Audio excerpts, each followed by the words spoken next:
Hold on. Now it's on. Okay. Testing. Oh, yeah. Let's turn this down. Testing. Testing. Okay. So let's hear about the story. Oh, yeah. Let's hear about the train. What train? Let's hear about the train Over at and the Ken. FBI. Hey, Ken Tuttle's? Yeah, you and Ken Tuttle. Train. Okay, I guess I gotta start that one out. Because I told it before, he doesn't want to admit this anymore. We're over at Plausible deniability. Ken Tuttle's farm, and over past his back field, there's a big, I guess, a hay field or something out there. And he asked us if we wanted to walk back to the train tracks. Sure, it was late evening, night.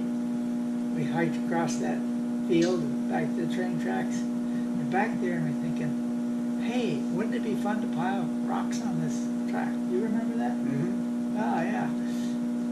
We stacked the rocks up around there, got ready to leave and go, hey, here's some steel plates. I remember that. You don't remember? That's what got us into trouble. The steel plates would have got us really into trouble.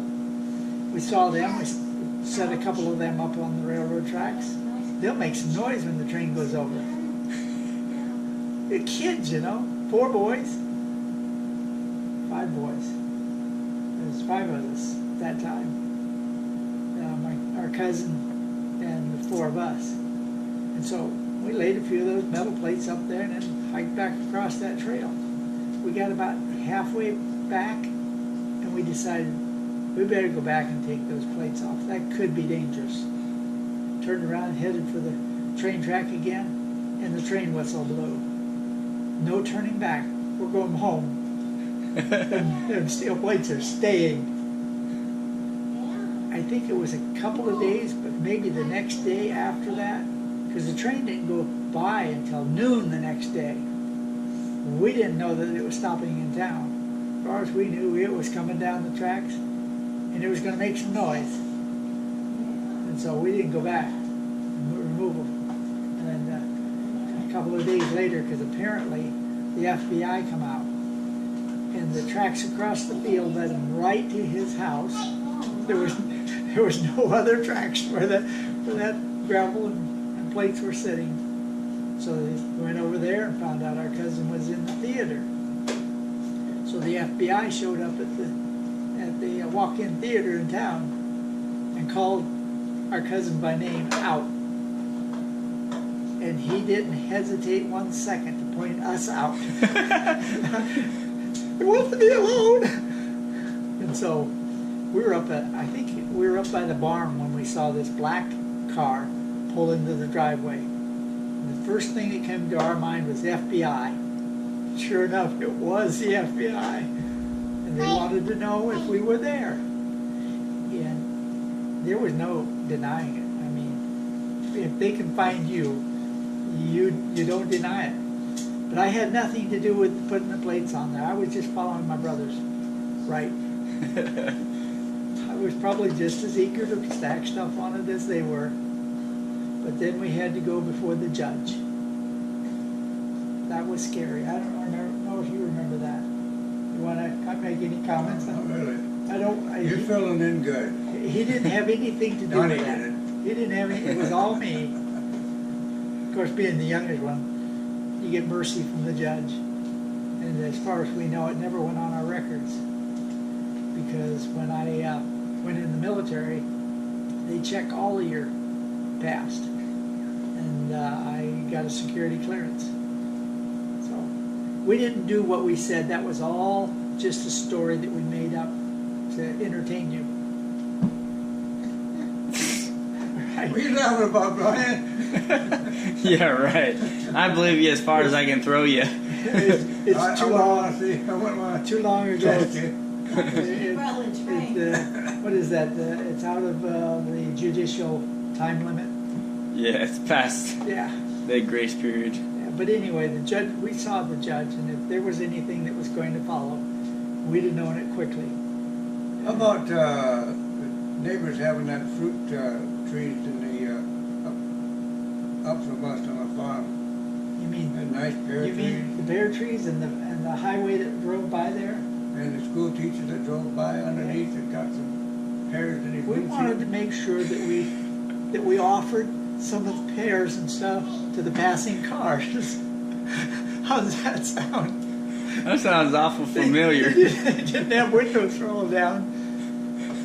Seemed like one time we got on You didn't top. break a windshield, did you? No, No. Oh. we had the teacher after us though.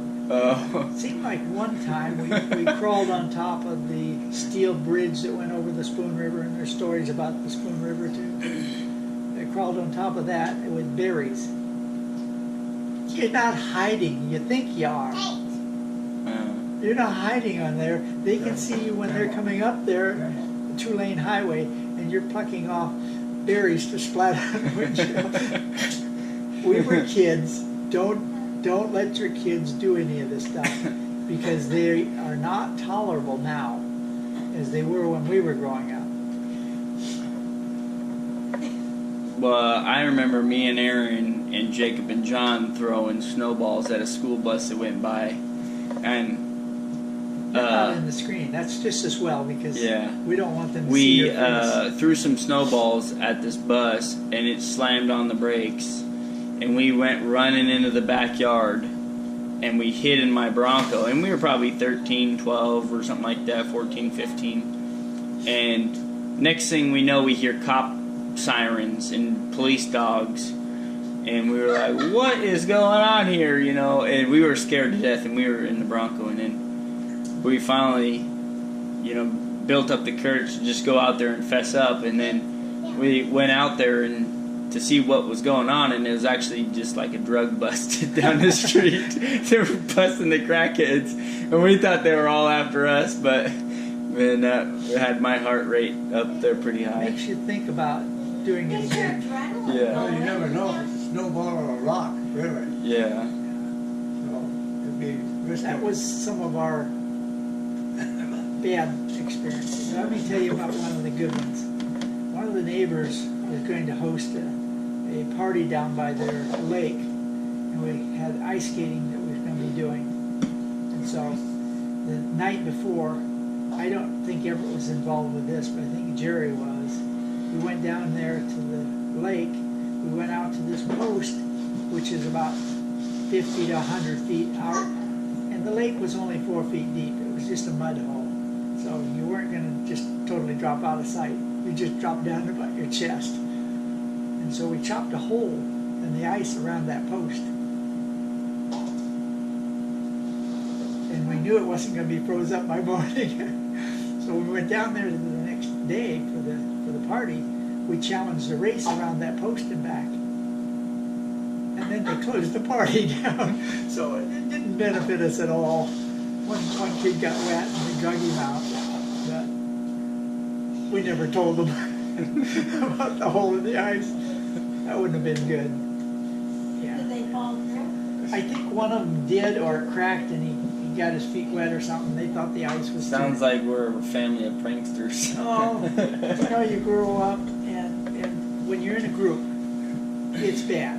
When you're by yourself, you're going to behave. Yeah. And you get a group of 4 boys, Yeah, all right. link them up.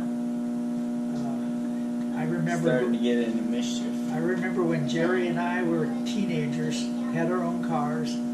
I had a 1954 Kaiser. And if you've never heard of a Kaiser, they stopped making them in the U.S. in 1954. So I had the last year that they were made in the U.S. LeMay's Museum has the 53.